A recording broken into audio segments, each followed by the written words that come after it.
You know, if you're a viewer of mine way back when, I did a number of videos on a lot of the senators and congressmen.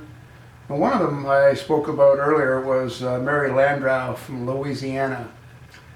I can't recall the specifics of that video. I'm going to have to go look it up, but it looks like she's back in the spotlight. There's an article on Western Center for Journalism. I will attach the link. You're not going to have to look for it.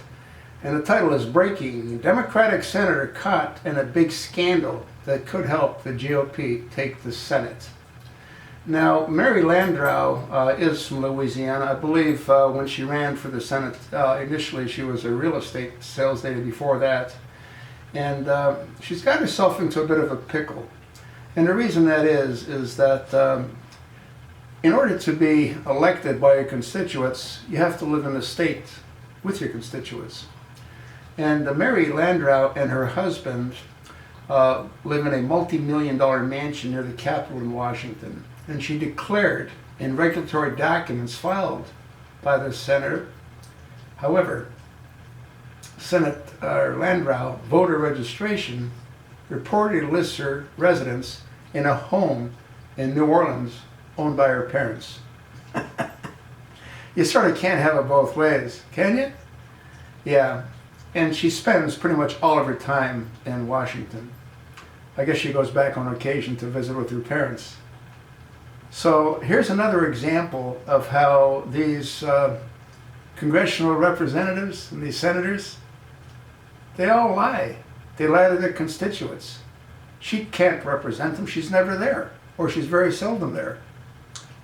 And again, she sort of made a mistake by declaring in the regulatory documents that her residence is in fact near the Capitol. And then on the voting registration, she reported that she listed her residence in a home in New Orleans, owned by her parents. I sure hope that the citizens of Louisiana wake up to the scam she's pulling. You know, and I will go look for one of those previous videos that I made on her. There was something else that she did back about 2 years ago that I spoke about. I can't remember again the specifics. But once again, this is what they do. They're all, pardon the expression, not all, but most of them are dirtbags. And they only care about two things: money and power. And the residents and the constituents of Louisiana had given her that. I hope they take it away from her in the upcoming midterms. What do you think?